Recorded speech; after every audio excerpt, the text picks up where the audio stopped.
Turkey Security. En el video de hoy estaremos revisando de la ruta de aprendizaje de Junior Penetration Tester el módulo Board Suite con el tema Board Suite otros módulos. Sumérjase en algunos de los módulos menos conocidos de Board Suite y como todos los días echemos lectura a la teoría y resolvamos las preguntas.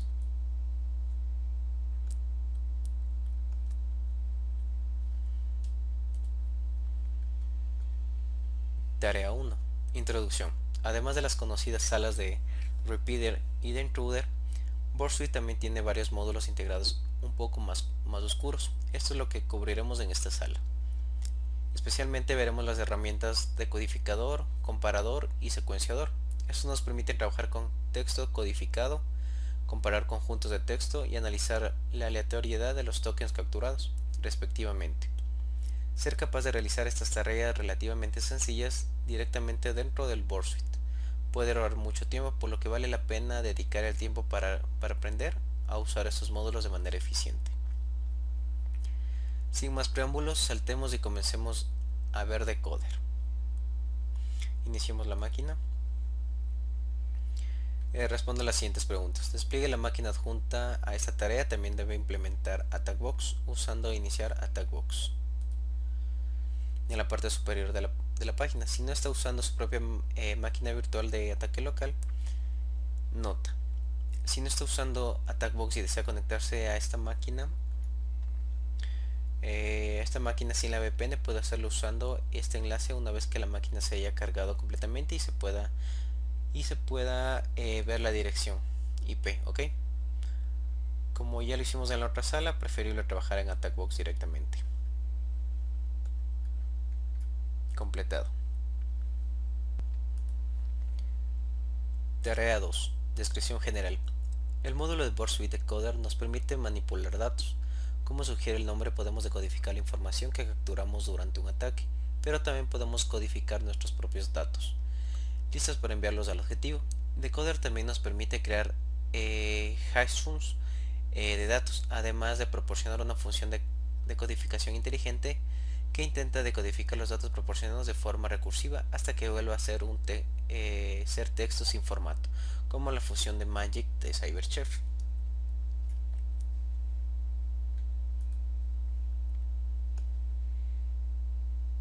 Dice, seleccionemos la pestaña de codificador del menú superior y echemos un vistazo a las opciones disponibles. Ok, lo tenemos aquí, Decoder. Esta interfaz nos ofrece una serie de opciones. Primero, el cuadro de la izquierda es donde pegaríamos o escribiríamos el texto para codificar o decodificarlo. Además, al igual que con la mayoría de los otros módulos de Board Suite, también podemos enviar datos aquí desde otras secciones del marco haciendo clic en el botón derecho y seleccionando enviar a decodificador. Número 2. Tenemos la opción de seleccionar entre tratar de la entrada como texto o valores de bytes hexadecimales en la parte superior de la lista a la derecha. ¿Sí? Tenemos aquí texto o hexadecimal. Número 3. Más abajo en la lista tenemos menús desplegables para codificar, decodificar o hash a la entrada. ¿Sí? Decodificar como. ¿Sí? Y hash. Y por último tenemos la función Smart Decode que intenta decodificar la entrada automáticamente, ¿sí? Si es que nosotros no conociéramos de qué se trata, pues qué tipo de hash es como en el Cyberchef, ¿ok? Dice, a medida que agregamos datos en el campo de entrada, la interfaz se duplicará para contener el resultado de nuestra transformación. Entonces podemos elegir operar sobre esto usando las mismas opciones, ¿ok? Entonces aquí nos pone data, ok.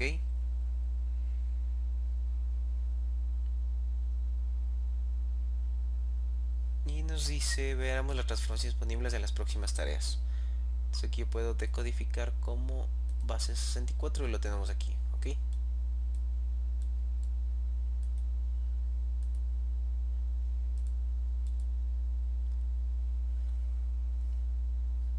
Responde a las siguientes preguntas. Familiarícese con la interfaz del decodificador. Completado. Tarea 3. Decodificador y codificación. Los métodos de decodificación y codificación. Echemos un vistazo más cerca de las opciones de codificación y decodificación manualmente. Esos son los mismos si elegimos el menú de codificación o codificación. ¿Ok? Entonces, hablando de acá, tenemos encode, tenemos URL, HTML, base 64, ASCII, hexadecimal, octal y así sucesivamente. Dice sin formato. El texto sin formato es lo que tenemos antes de realizar cualquier transformación, en la parte de acá arriba. URL. La codificación de URL se utiliza para hacer que los datos sean seguros para transferir en la URL de una solicitud web. Se trata de intercambiar caracteres por su código de carácter ASCII en formato hexadecimal, precedido por un símbolo de porcentaje. La codificación de URL es un método extremadamente útil para conocer cualquier tipo de prueba de aplicación web. Por ejemplo, codifiquemos el carácter de la barra diagonal.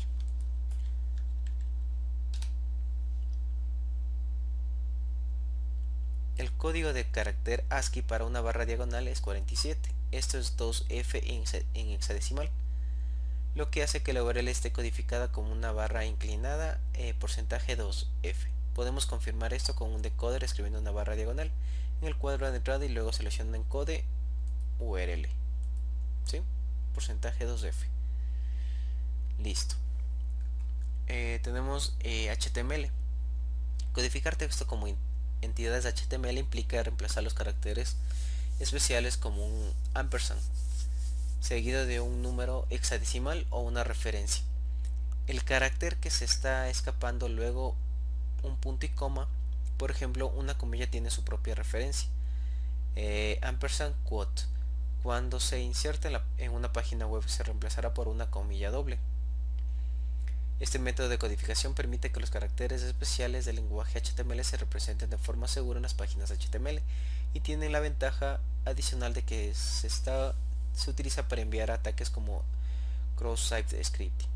Cuando usamos la opción HTML en decoder podemos codificar cualquier carácter como su formato de escape HTML o decodificar entidades HTML capturadas. Por ejemplo, para decodificar las comillas que vimos antes, escribimos la variante codificada y luego elegimos decode HTML. Ok, entonces nos dice que pongamos ampersand quote punto y coma y ponemos en decode como HTML. ¿Sí? Y lo tenemos las comillas simples. Base 64. Otro método de codificación ampliaremos utilizando base 64, el cual se utiliza para codificar cualquier dato en un formato compatible con ASCII. Fue diseñado para tomar datos binarios, por ejemplo imágenes, medios, programas, y codificarlos en un formato que sería adecuado para transferir prácticamente cualquier medio. Cuando funciona esto debajo no es importante en este momento, sin embargo si está interesado puede ver las matemáticas detrás de esto. Aquí. Sí, nos envían un link. Tenemos ASCII en hexadecimal. Esta opción convierte datos en representación ASCII y representación hexadecimal. Por ejemplo, la palabra ASCII se puede convertir en el número hexadecimal 415 34 34 94 9. Cada letra de los datos originales se toma individualmente y se convierte de representación numérica ASCII a hexadecimal. Por ejemplo, la letra en ASCII tiene un código de carácter decimal 65. En hexadecimal eso es 41. De manera similar, la letra S se puede convertir a hexadecimal 53 y así sucesivamente. Hexadecimal, octal y binario. Todos estos métodos de codificación se aplican solo a las entradas numéricas. Convierten entre decimal, hexadecimal, octal, base 8 y binario. GZIF. GZIF proporciona una forma de comprimir datos. Se usa ampliamente para reducir el tamaño de los archivos y las páginas antes de que se envíen a un navegador. Las páginas más pequeñas significan tiempos de carga más rápidos, lo cual es muy deseable para los desarrolladores que buscan aumentar su puntaje de SEO y evitar molestar a sus clientes. Decoder nos permite codificar y decodificar manualmente los datos de gzip.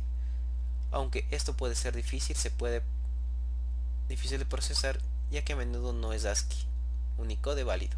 Por ejemplo, nos dice que pongamos, nos dice que pongamos testing gzip. ¿Sí? Y lo tenemos para codificar.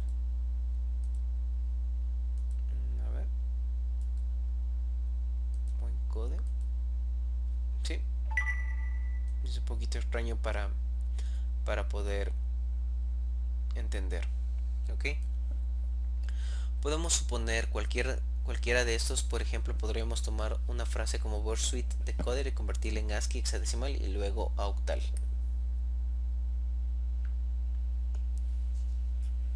Ok, entonces nos dice que este texto de aquí lo vamos a convertir, vamos a ponerle aquí eso, y dice que ahora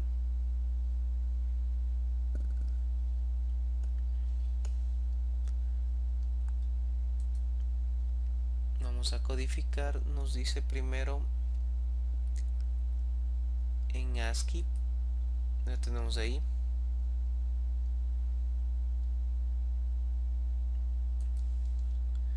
y por último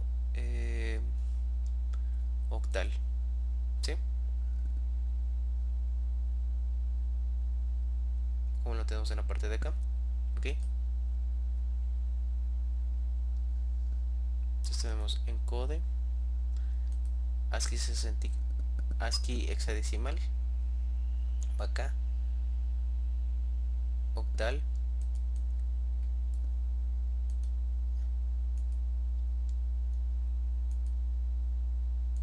vamos a ver decode y code, y vamos a poner octal. Ok, octal. Listo.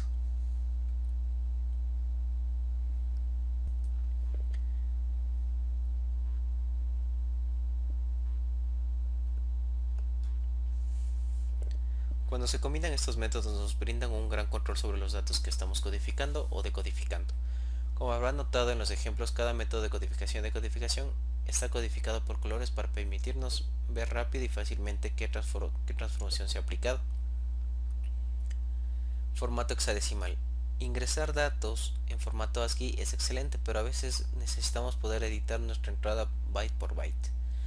Para esto podemos usar la vista hexadecimal eligiendo X sobre las opciones de codificación. ¿Sí? Si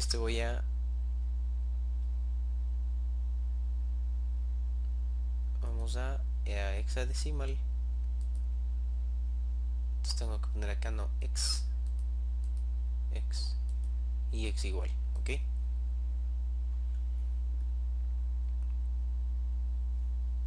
esta configuración nos permite ver y editar nuestro texto en formato de bytes hexadecimal. Es un truco muy útil si estamos trabajando con archivos binarios u otros datos que no sean ASCII. Smart Decode.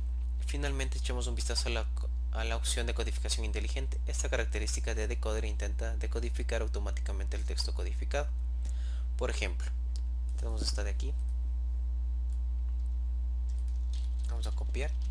Se reconoce automáticamente que está codificando en HTML y se decodifica automáticamente en secuencia. A ver, vamos a verificarlo. Ponemos ahí y ponemos Smart Code, ¿sí? Y automáticamente nos queda como Bursuit. Esta característica está lejos de ser perfecta, pero puede ser muy útil para decodificar rápidamente fragmentos de datos desconocidos. Práctica. La mejor manera de interiorizar esto es poniéndolo en práctica. Así que aquí tienes algunos ejemplos. Intenta completar estas preguntas usando Bursuit Decoder en la medida de lo posible. Dice, base 64 codifica la siguiente frase.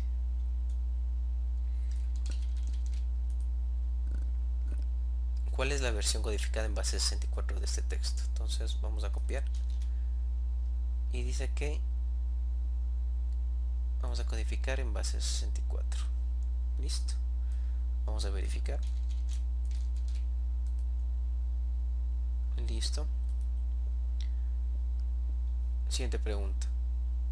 URL decodificada, esos datos. ¿Cuál es el texto sin formato devuelto? Entonces vamos a decodificar esto. Vamos a decodificar URL. Next decoding. Ok.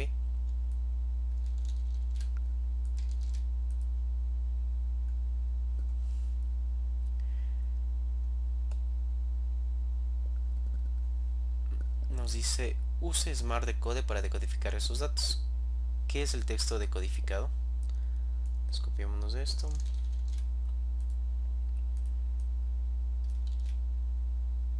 Smart Decode y tenemos es47. Ok. Listo. Codifique esta frase. Encoding Challenge. Comience con la codificación en base 64. Entonces vamos a poner aquí. Vamos a borrar esto. Dice encode base 64. Ok. Base 64. Tome la salida de este y conviértale en un ASCII. ¿Sí? Vamos a convertirle encode en ASCII hexadecimal. Listo. Finalmente codifica la cadena hexadecimal en octal. Y hexadecimal encode en octal. Listo. ¿Cuál es la cuerda final? Perdón, ¿cuál es el string final? Esto de acá. Vamos a verificar si lo hicimos bien. Listo. Tarea 4. Hash. Además de su funcionalidad de codificación y decodificación, Decoder también nos brinda la opción de generar hash sums o suma de hash para nuestros datos ingresados. Teoría. Hashing es un proceso unidireccional que se utiliza para transformar datos en una firma única. Para hacer un algoritmo hash, la salida resultante debe ser imposible de revertir.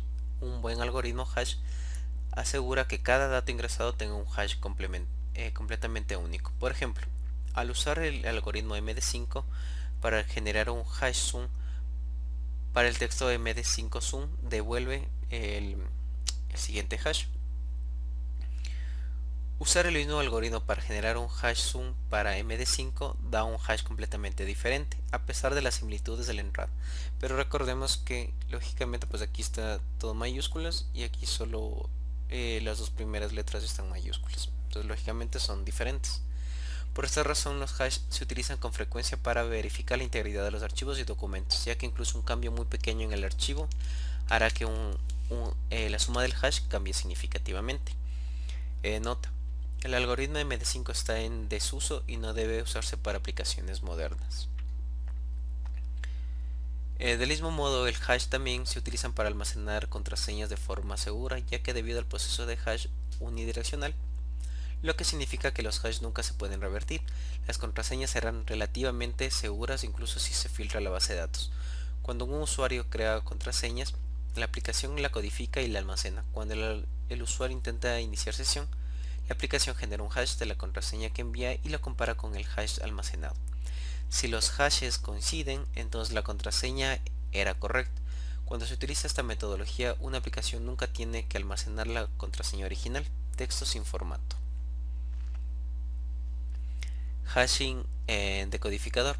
Decoder nos permite generar hash sums para datos directamente dentro de Bursuit. Esto funcionará de la misma manera que las opciones de codificación y decodificación que vimos en la tarea anterior. En concreto, hacemos clic en el menú desplegable hash y seleccionamos un algoritmo de la lista. ¿Ok? Entonces tenemos aquí, vamos a borrar todo esto que tenemos en la parte de aquí.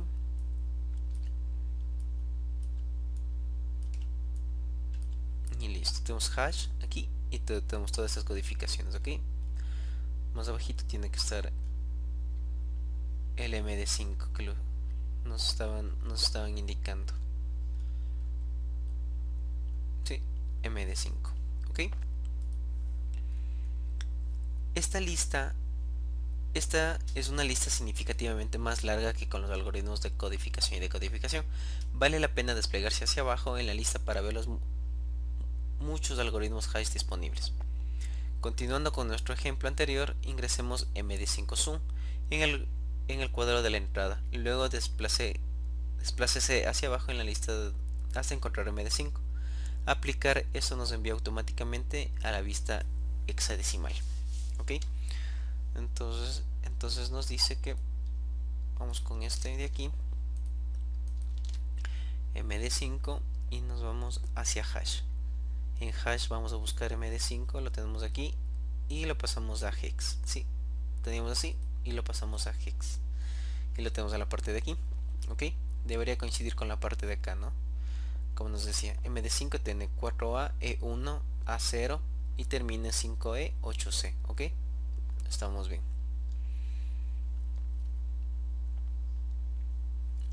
Dice, esto se debe a que la salida de un algoritmo hash no devuelve texto ASCII Unicode puro. Por tal es común tomar la salida resultante del algoritmo y convertirla en una cadena hexadecimal. Esta es la forma de hash con la que puede ser familiarizado. Terminemos esto aplicando la codificación ASCII hexadecimal al HashSum para crear la cadena hexadecimal ordenada en nuestro ejemplo inicial. ¿Ok? Entonces lo tenemos aquí, nos dice md5 y nos dice que encode hash. Ok, entonces aquí vamos a encode y le hacemos un ASCII hexadecimal. Listo, y lo tenemos todo unido. Ok, a diferencia de la parte de acá. Práctica, como antes, pongamos esto en práctica con algunos ejemplos. Usando decoder, ¿cuál es el HashSum SHA-256 de la frase let's get hash? Convierta esto en un ASCII hexadecimal cadena para la respuesta en esta pregunta. Entonces copiemos esto,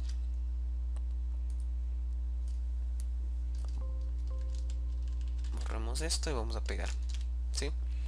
Y nos dice que codifiquemos a hash SHA-256. A ver, SHA-256 lo tenemos aquí. A ver, tenemos algo más. A ver, control V, hash SHA-256 y luego lo pasamos a encode ASCII hexadecimal. Ok, listo. Vamos a copiar, lo pegamos aquí. Correcto. Dice genero un HashSum md4 de la frase insecure algorithms. Entonces vamos a borrar esto, pegar, vamos a pasar a hash md, nos decía md4, a md4 y lo codificamos esto a base 64, no ASCII hexadecimal, antes de enviarlo a base y encode en base 64. Ok, y listo. Vamos a verificar. Listo. Vamos por el último. Dice, veamos un ejemplo en contexto. Primero descargué el archivo adjunto a esta tarea, ¿sí? Entonces vamos a descargarnos esto. Vamos a bajar. Dice, primero descarga el archivo adjunto a esta tarea. Nota, este archivo también se puede descargar desde la máquina virtual implementada wget http la IP y tenemos el archivo. Puede resultarle útil si está utilizando AttackBox. Ahora lea específicamente el problema a continuación. Algún bromista se metió con mi clave SSH. Hay 4 claves en el directorio y no tengo idea de cuál es la real. Me dice la suma del hash MD5 para mi clave es 316622. ¿Podría encontrarlo por mí? Envíe el nombre de clave correcto como su respuesta. Ok, entonces vamos a copiarnos de esto. Vamos a la parte de acá. Vamos a ver en qué parte nos encontramos. ls cd desktop y vamos a pegar acá. Ok, vamos a pasar la portapapeles, copiamos, cerramos, paste, listo. ls lo tenemos, ¿no? Entonces vamos a hacerle un zip. ¿Cómo se llamaba? Alter con mayúscula y listo. Tenemos ls y tenemos un directorio que se llama case. Vamos a acceder, cd case, vamos a hacer un ls y listo. Tenemos 4 claves de la cual vamos a tener que hacer. No vamos a utilizar lo que es el board suite, pero sí vamos a utilizar por codificación, por el cómo hacer obtener la suma. Ok, listo. Entonces tenemos md5 zoom y pongámosle key 1. Vamos a verificar. No lo es. Vamos con el 2. No lo es. Tenemos el 3 y parece que es este, ¿no? Vamos a ver con el 4. Listo, entonces es el 3, ¿no? 3166 y termina en D9F8. Ok, vamos a ver qué tiene este archivo. Porque nos dice envíe el nombre de clave correcto como su respuesta. Ok, entonces vamos a hacer un cat key3. Ok, la tenemos esta parte de aquí. Ok, del SSH y lo tenemos el nombre del archivo, ok, que es el key3. Listo, eso es todo. key3. Tarea 5. Descripción general del comparer. Como sugiere el nombre, comparer nos permite comparar dos datos, ya sea por palabras ASCII o por bytes. Empecemos echando un vistazo a la interfaz. Entonces vamos a la parte de acá, vamos a comparer. ¿Dónde lo tenemos? Ok, un poquito más de acá, comparer. Listo.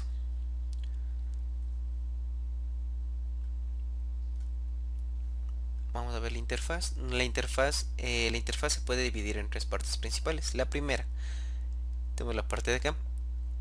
A la izquierda tenemos los elementos que se comparan. Cuando cargamos datos en comparer, aparecerán como filas en estas tablas. Luego seleccionaremos los conjuntos de datos para comparar. Número 2, que sería la parte de acá. Paste, load, remove y clear.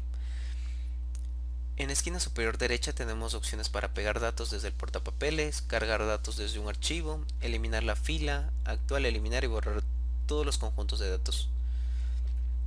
Borrar. Y la tercera, vamos a poner un poco más acá, tenemos para comparar por palabras y bytes. Dice, finalmente en la parte inferior derecha tenemos la opción de comparar nuestros conjuntos de datos por palabras o bytes. No se preocupe por cuál de estos botones selecciona, ya que esto se puede cambiar más adelante. Estos son los botones en los que hacemos clic cuando estamos listos para comparar los datos que hemos seleccionado. Ok. Al igual que la mayoría de los módulos de Board Suite, también podemos cargar datos en Comparer desde otros módulos haciendo clic derecho y seleccionamos enviar al Comparer. Cuando hemos hemos cargado datos para comparar, aparecerá una ventana emergente que nos muestra la comparación.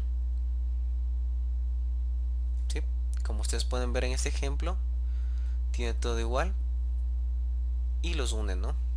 Y los subraya, onde y onde. ¿Ok? Dice, una vez más, hay tres partes distintas en esta ventana.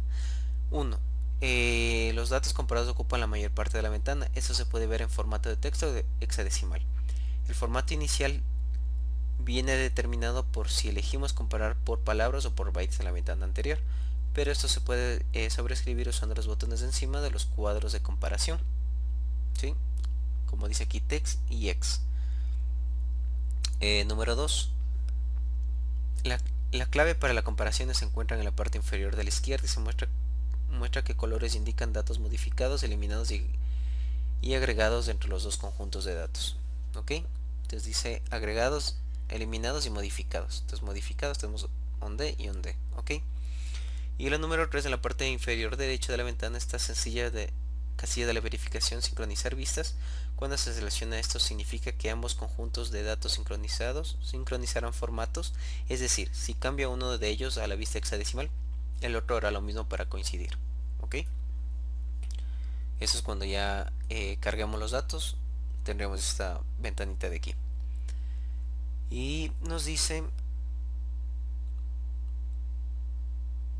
responda a las siguientes preguntas. Familiarícese con la interfaz de Compare. Listo.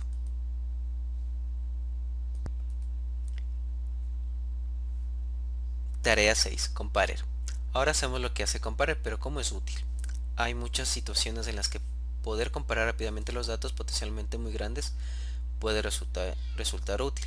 Por ejemplo, al realizar un inicio de sesión de fuerza bruta, un ataque de relleno de credenciales con intruder, es posible que desee comparar dos respuestas con diferentes longitudes para ver dónde se encuentran las diferencias y si las diferencias indican un inicio de sesión exitoso. Sigamos con este ejemplo para una práctica. Responda a las siguientes preguntas. Navegue hasta la siguiente IP o dirección. Ok, entonces vamos a abrir el navegador. Vamos a utilizar AttackBox para irnos guiando por la parte de acá. Ok. Entonces aquí nos dice que pongamos 10.10.90.23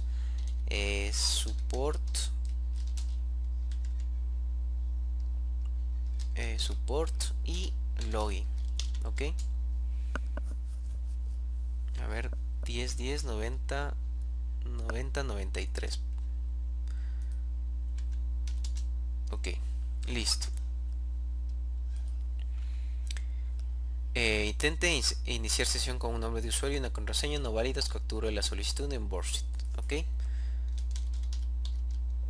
estos no son válidos porque no nos hemos iniciado sesión con estos datos. Vamos a burp y vamos a verificar que vamos a iniciar burp acá. Dejémosle que se inicie. Dice inicia la sesión, usuario y contraseña, captura la solicitud en BoardSheet. Complete. Vamos a hacer eso.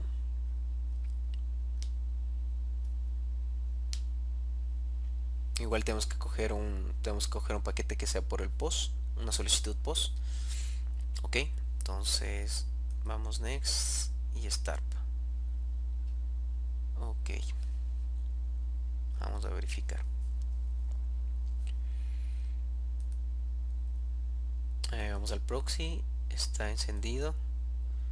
Vamos acá y login. Listo, lo mandamos acá. Vamos a verificar, lo tenemos post support y nos dice que envía la solicitud al repeater con controlero equivalente a la MAC o haciendo clic en el botón derecho en la solicitud en proxy seleccionando enviar al repeater. Entonces se ven al repeater. Listo, lo tenemos en el repeater. Listo, vamos a completar. Envíe la solicitud, luego haga clic en el botón derecho y la respuesta seleccione enviar al comparador. Ok, vamos a verificar. Estamos aquí. La respuesta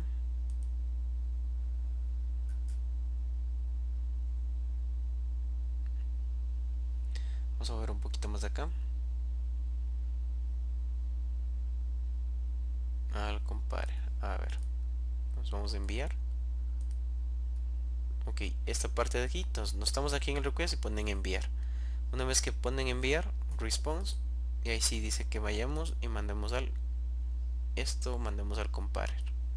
Ok, al momento que estamos en el comparer, tenemos esta parte de aquí, vamos a verificar. Send, si vieron, response, comparer, nos vamos al comparer y tenemos 672. Ok, lo tenemos complete. Dice en el repeater cambia las credenciales al support admin y la siguiente de aquí. Entonces dice aquí en el, vamos donde está, en el repeater, y nos dice que en el request vamos a cambiar acá. Ok, entonces cambiemos, vamos a poner support admin, y aquí vamos a poner W58, la Y, SK mayúsculas 4 y W mayúscula, 458Y SK 4W. Ok, entonces voy a poner enviar, y en el response vamos a verificar 302 por lo que veo. A ver, vamos a enviar otra vez. Send support admin. Tenemos esta respuesta de aquí porque dice envíe la solicitud nuevamente, luego pasa la respuesta al comparer. Compara las dos respuestas por palabra, puedes identificar las principales diferencias. Vamos a pasarle al comparer. Vamos a verificar. Y tenemos las dos, ¿no? Parte de aquí, vamos a comparar por palabras. Y listo, tenemos aquí las diferencias, ¿no? Content length, enviado 331, 152. El contenido length 236. Las cookies lógicamente van a cambiar. Y como usted estaba esperando que redireccione, pero como no puse redireccionar, entonces no me envió. Ok, entonces eso es lo que quería que como ejemplo que tomemos en cuenta. Pero acá en el repeater lo que nos faltaba aquí era follow redirection.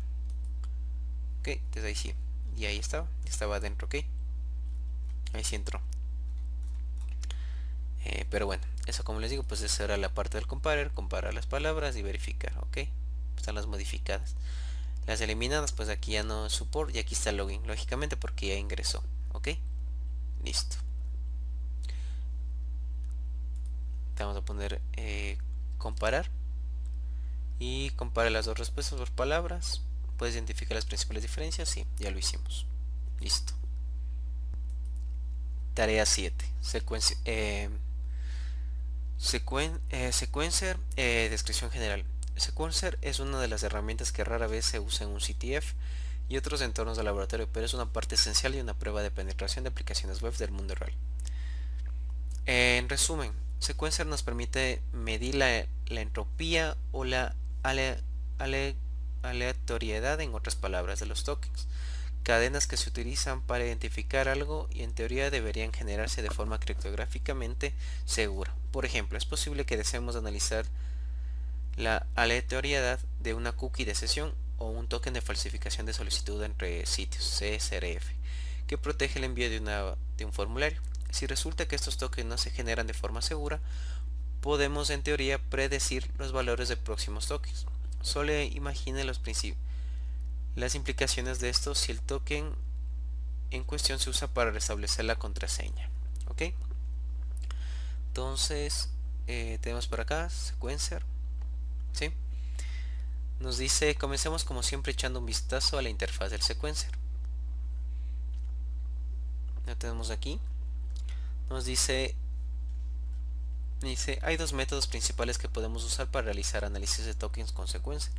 Live Capture o la captura en vivo es el más, lo tenemos aquí, es el más común de los dos métodos. Esta es la subpestaña predeterminada para sequencer. La captura en vivo nos permite pasar una solicitud a sequencer que sabemos que creará un token para que lo analicemos. Por ejemplo, es posible que deseemos pasar una solicitud POST a un punto final de inicio de sesión en Sequencer, ya que sabemos que el servidor responderá brindándonos una cookie. Con la solicitud pasada podemos decirle al Sequencer que inicie una captura en vivo. Luego hará la misma solicitud miles de veces automáticamente, almacenando las muestras de token generadas para su análisis. Una vez que hemos acumulado suficientes muestras, detenemos el Sequencer y permitimos que analice los tokens capturados. Entonces lo tenemos aquí. Sí, entonces lo que nos dice es que en el proxy que estábamos, en esta parte del post, sí, lo enviemos al Sequencer, lo tenemos aquí y le enviamos, ¿no? De ahí dice que va a empezar a verificar los tokens automáticamente. Luego tenemos carga manual. Nos permite cargar una lista de muestras de fichas generadas previamente directamente en el Sequencer para su análisis. El uso de la carga manual significa que no tenemos que hacer miles de solicitudes a nuestro objetivo, que es ruidoso y requiere muchos recursos. Pero sí significa que necesitamos obtener una gran lista de tokens generados. Nos centraremos en las capturas en vivo en esta sala. ¿Sí? Entonces dice, responde a las siguientes preguntas, familiarícese con la interfaz de captura en vivo y carga manual. Veremos más a fondo la interfaz de captura en vivo en la próxima tarea. Hoy, entonces ya lo tenemos aquí. Sí, ahí está haciendo. Entonces vamos a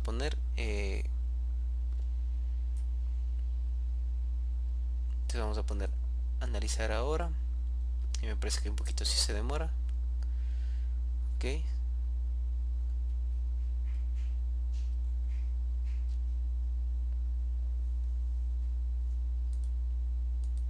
Tenemos todo, ¿no? Lo de la parte de los tokens, cuántos tokens se realizaron, cuántos fueron efectivos. Ok, complete.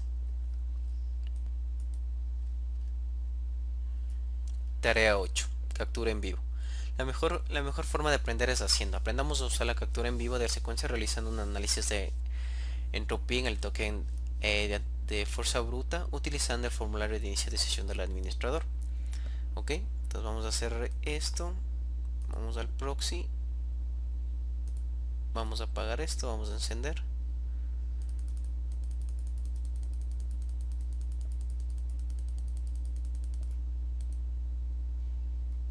A ver, vamos a parar esto por la parte de aquí.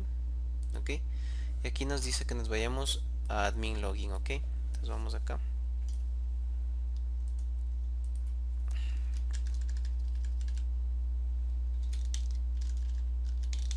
Admin, vamos a cerrar esto, vamos a apagar para irnos para allá.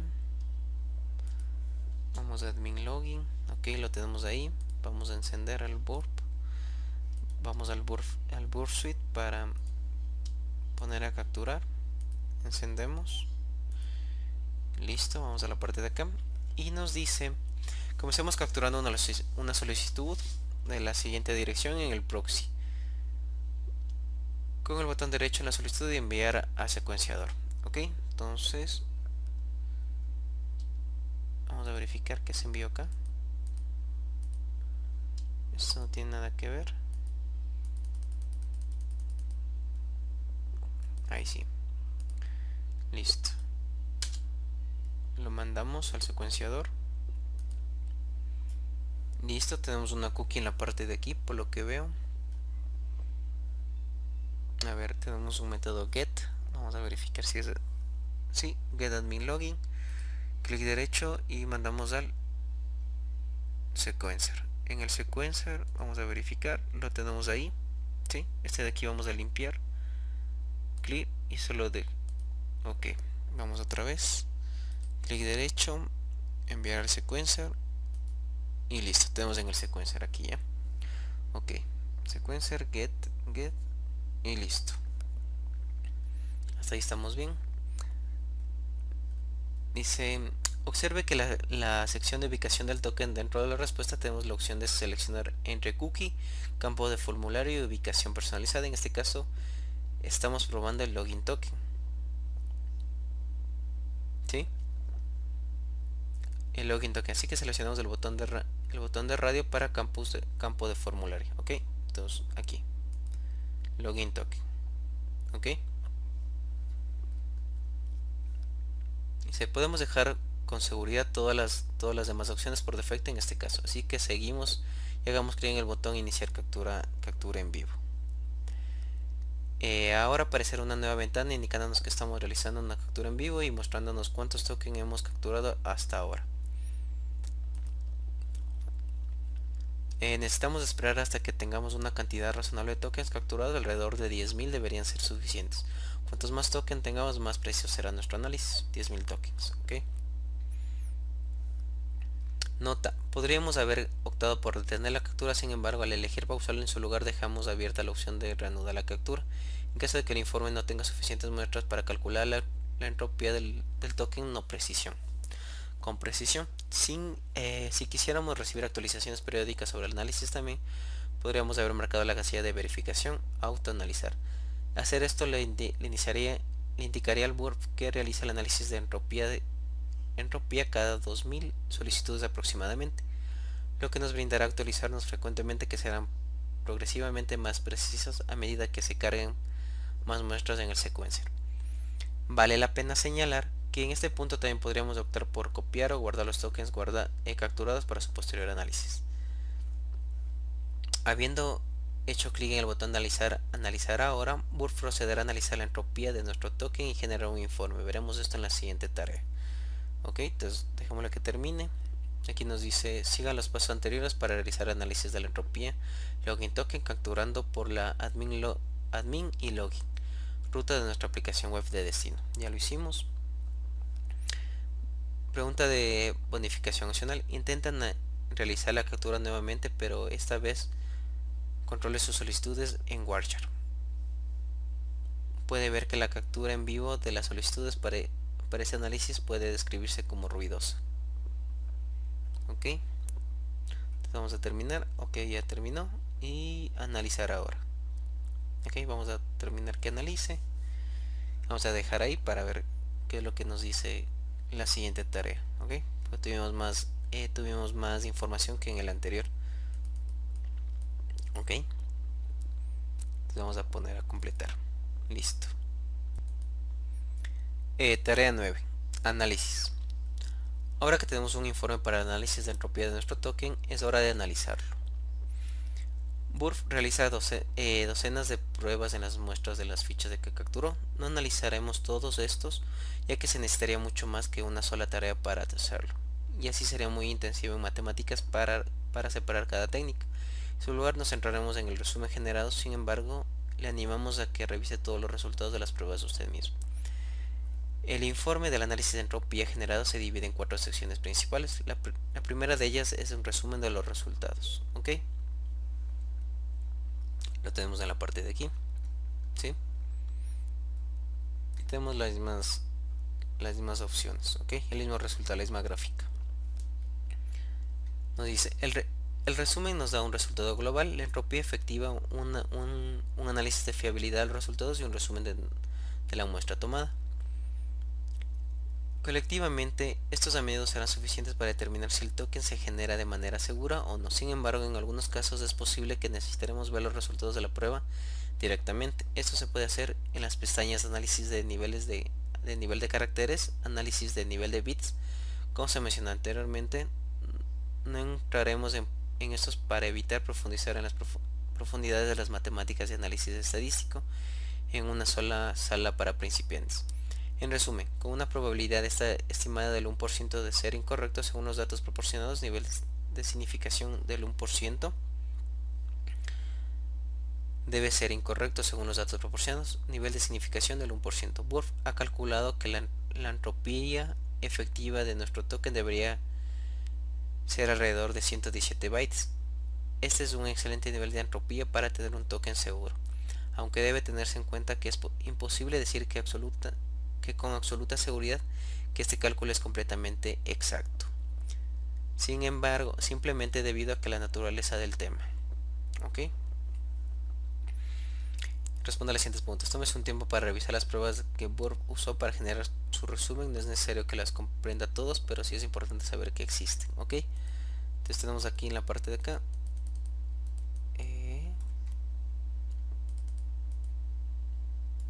parece que se colgó la máquina. Déjenme ver.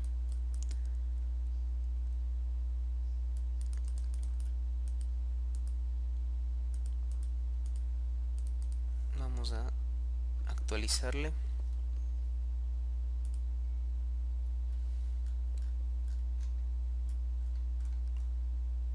Sí, se paró la máquina, como ustedes pueden ver.